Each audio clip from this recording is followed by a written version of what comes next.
It's Sunday, September 14th, 2025, Lviv, Ukraine. I'm over by the office park nearby where we live. Um, so yeah, it's been an eventful week. Last week we had an attack, drone attack. It was very close to the home, actually. I don't know if I commented on this on the last video or not, but I guess enough time has passed. Everything is out in the news. It's quite windy today. I don't know how it'll affect the sound quality, so I'll speak up. But yeah, we actually heard the anti-aircraft fire. So they have like anti-aircraft batteries on the back of trucks driving around, racing around, trying to get into a good position to shoot down the Shahed drones. And I didn't see anything in the air, but I could hear explosions. I could hear gunfire. It was it was something. It was definitely closer this time than before. I mean, who knows? I mean, maybe the sound carries. I mean, because I didn't see anything last time. The stuff was far away, but I could see everything. So yeah, that's and apparently like 19 of those drones made it into Europe, made it into Poland, and I think Romania. And NATO managed with F-35s to shoot down 4 of them. So they shot down 4 drones, and the missiles cost like $1 million a piece, and the drones are 10,000. So NATO really has a lot of thinking to do here. All these members of NATO about what they want to be. If they just want to take this, and I think even the Polish are already forgiving the Russians for this, saying, "Oh, it was a mistake." But the Swedish intelligence are saying that it was intentional. And they're probably just probing the defenses, the response times. The Russians are probably just actually testing to see what Europe would do and if they would come together or not. I mean, Europe gave a great talk that they're going to build a drone wall. And I think for a drone wall to be effective, it needs to be in Ukraine. They need to close the skies here. And they need to, because if you're going to stop it on the border of Europe, it's too late. You have to be inside Ukraine, at least inside the western side of Ukraine at a minimum, if you're trying to protect Europe. But they can also come from Belarus. So, yeah, you definitely need to have a system set up in Ukraine if you're going to protect Europe. And hopefully they can protect Ukraine in the process. I mean, in terms of flying in the air, if you already are set up in Western Ukraine, you can protect Eastern Ukraine as well. But we will see. We will see what actually comes of this. I mean, for Europe to protect itself and build up its military, it's got 2 things it's got to do, or 2 choices they got to make. Are they going to go into debt, or are they going to give up, roll back on social programs, raise retirement ages, cut down on paid vacations, have less reasons where you can go on permanent disability? Like when I was in Norway, you have a lot of people on permanent disability and they're not counted in the unemployment numbers. So they make the unemployment numbers look really low. And there's a lot of really capable young men and women that could be working, but doctors will give any reason to go on permanent disability. I mean, you just have to go to the doctor and say your back hurts, and there's no way to prove wrong, and you just stay consistent. And you nag and nag and nag for a year or 2, and then they put you on something called UFR. And it's like, I think you get some 3,000 euros a month. You get a lot of money for this, or 80% of your best salary in Sweden. It's like this in all the Scandinavian countries. They have some formula for this. And you can just go and retire in Thailand early, like in your 20s. And there's actually a lot of people doing this and abusing the system. So I think if Europe cracked down on that alone, they wouldn't really have to give up anything. They would just have to call out all these, beta men or whatever, that are using the system, and then they could fund a proper military. You know, so yeah, yeah. So that's like how it can work. So it's a little bit quieter back here. Yeah, this is like nearby our pediatrician office.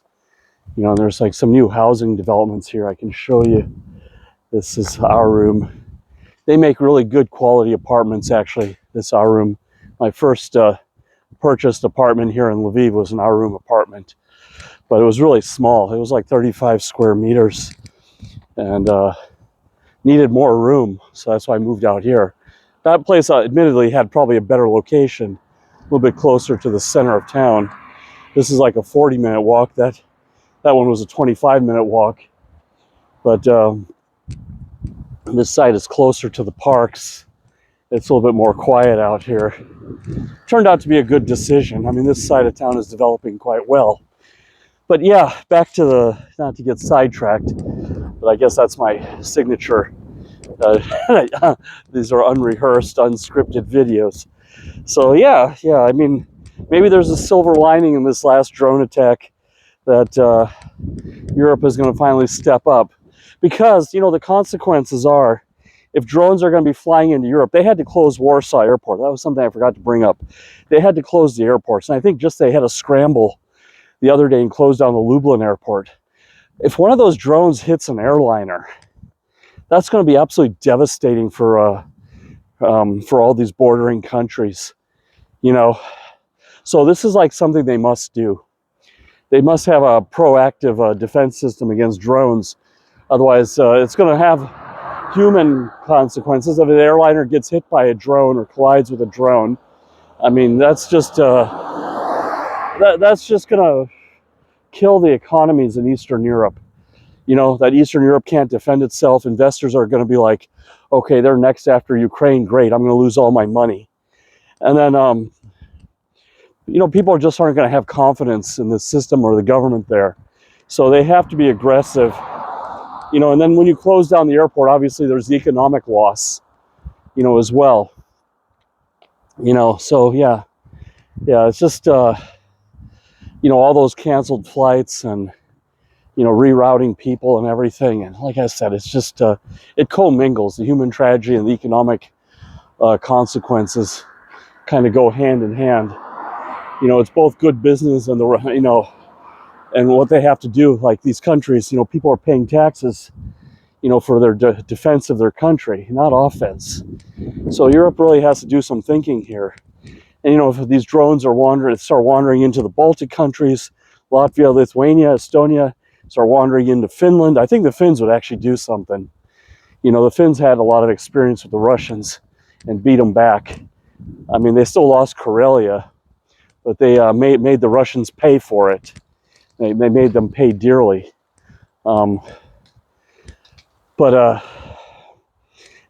it just, all these countries bordering Russia would be bad investments suddenly, you know, and they would have people probably starting to move out, you know, if the economy sags. So this is really like an economic defense as well. And again, I think most of the NATO countries can pay for this if they take all these, you know, beta males and Karen women that are all taking social benefits, you know, for things that non-existent ailments, you know, like I say, like a sore back or, you know, I don't know, mental health issues that they can not really work, but they can manage to go to Thailand and, you know, whatever the hell they do, YouTube, you know, do some cash work on the side. You know, if they can rein this in, you know, we have to see some more firebrand, you know, firebrand politics in Europe, and they get a control of this system. But, you know, the problem with democracy, and it's going to be a topic of another video, is democracy is an experiment, and it's got a lot of flaws. And one of the flaws is when a majority of people are receiving benefits and freebies or are close to a majority, then that's what they vote for, right? They keep voting for that system that keeps them fed. So somewhere there has to be a disengagement. that maybe people who are receiving these benefits can't vote, or people. I mean, democracy needs an adjustment, so that the people who are contributing to the system have some say, and the people who are draining on the system maybe are kept out. Maybe it's not, the birthright is not enough to be a voter. Maybe you have to have made some economic contribution, done some military service, something. I mean, this is a little bit of a sidetrack, but as I said, democracy is an experiment and needs some adjustments to deal with the current realities.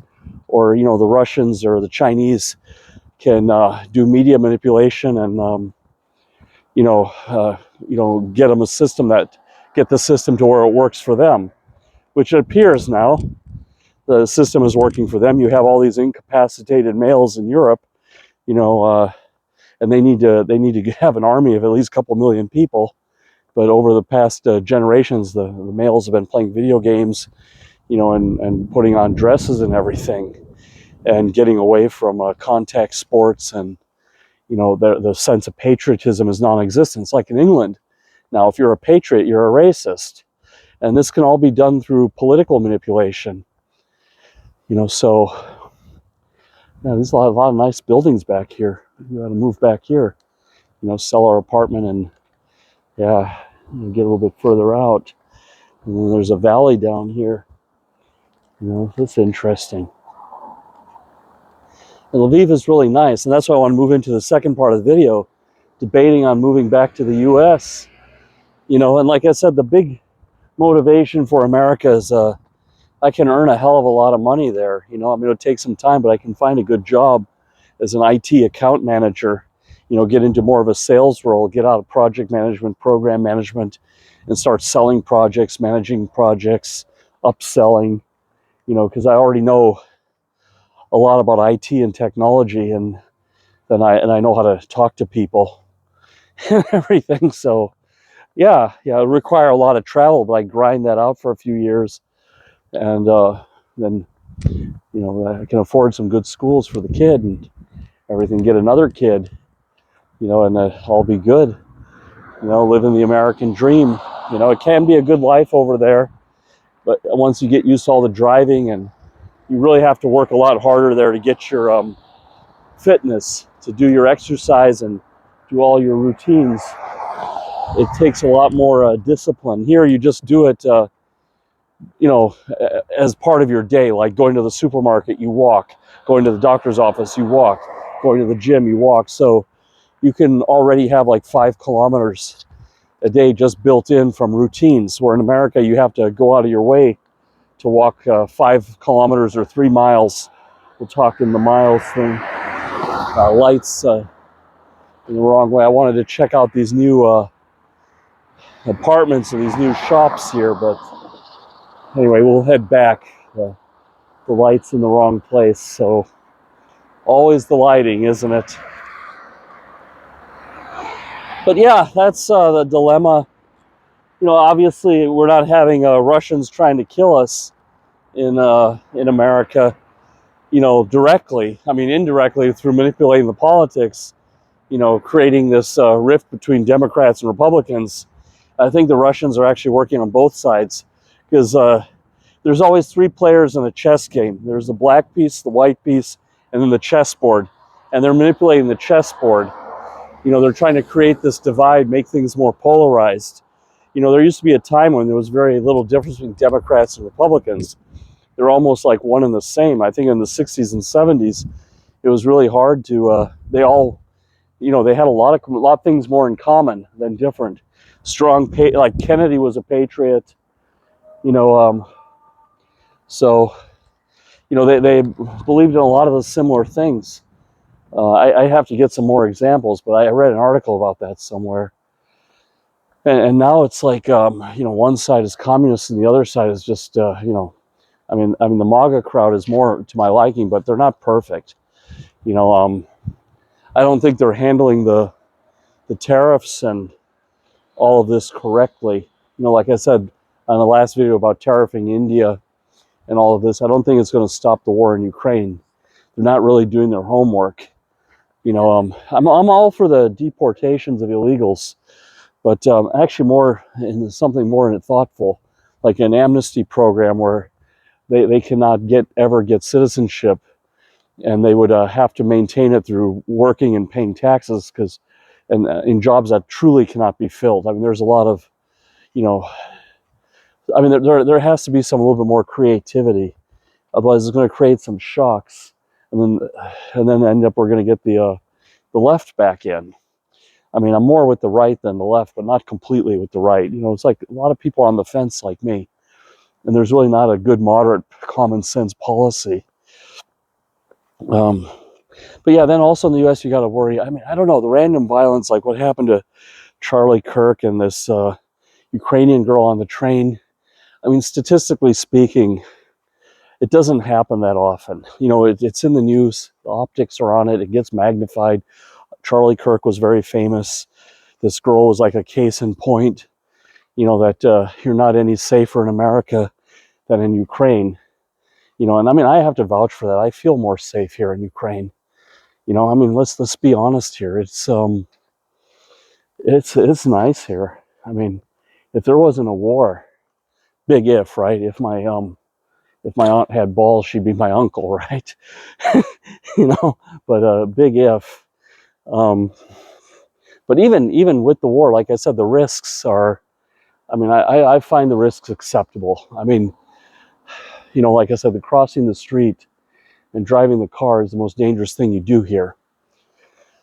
And yeah, and then you don't have to worry about all this race relations stuff here. You know, I mean, it's a pretty homogeneous society. I mean, we have black people. I'm brown, but everybody seems to be getting along. I mean, there's actually black Ukrainians I met that were born here. A lot of them come from East Ukraine. They're like third or fourth generation, like African Ukrainians or whatever, like Afro-Americans. You know, they're speaking Ukrainian, Russian. A lot of them speak Russian because they're from the East. But and I've seen that in Poland.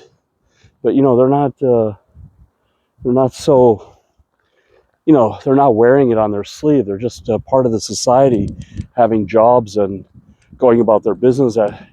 You know, some of them told me they face some discrimination, but they find another way. They have some other attributes. You know, probably the adversity they deal with made them more resilient, made them more creative. You know, I mean, sometimes if you're born as a native in a society, you don't really, you know, you don't have to fight for anything. You just get some complacent government job, you know, type of thing. So there's a church here. Looks like a Protestant church, you know, of some sort. I mean, it's a Protestant cross versus a Catholic cross or Orthodox cross. Catholic cross has the Jesus on it, you know, and then the Orthodox cross has like a little thing on the top, like a little crisscross piece. So yeah, I'm not sure where I'm at. You know, I was just going for a wander. I didn't go to the gym today. You know, I'm kind of just every 3 weeks I kind of take it easy 1 week. So I work out really hard for 3 weeks. And I have 1 week where I just kind of, you know, slack off a bit, do some different kind of exercises, and then get back on a 3-week cycle. You know, it lets you recover, stops you from getting bored.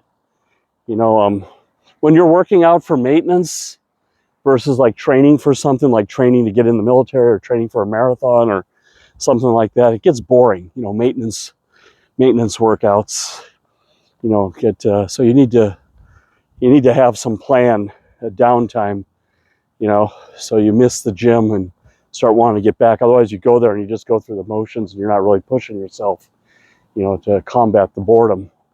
I've been working out since I was 15, so it's like 35, almost 40 years. Yeah, 40 years of 39 years of training, and probably even before 15. Yeah, I was doing some sports and stuff. A long time. Yeah. Yeah. I don't know what this is. Looks like some college or something, but yeah. Yeah, so this is the debate, leaving all this behind, you know. Nice place to walk and, you know, quiet and peaceful, and Like, back in Brussels, people were jumping in my face, in the park, having to worry about stepping in poop. That's Europe. And in America, I don't know, I was like recording on the Virginia Beach oceanfront, and everybody wants to jump in your video. They all think that they're gonna go viral. It's like I said, this is a big problem in America with people. Like, it's really hard to find good friends over there. Everybody's like trying to sell you something, get you co-opted into their church, or into whatever they're doing. They're trying to co-opt you. And then you got a lot of Americans on this MLMs, pyramid scheme marketing, so I think mid-level marketing they call it. So it's like Amway. I mean, I remember when I was living in Virginia Beach long ago, I got invited to someone's house for a party, and I was like, okay, I'm new again. I hadn't been there in some years. I moved back there, and it turned out to be like a big sell job, to not only to sell you this drink called Monavi. It's like some fruit drink that's supposed to, it's like got the same powers as Viagra and cures all the diseases in the world and everything. But you were also supposed to sell it.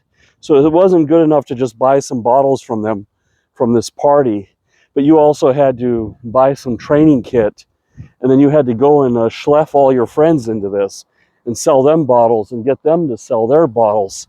It's just, and they were showing like, how you can become a millionaire doing this, and that working your corporate job is boring and stupid, and you go around and schleff people into selling bottles of a fruit drink you can probably buy at Jewel or Osco or Kroger or Harris Teeter, whatever the supermarket is in your neighborhood.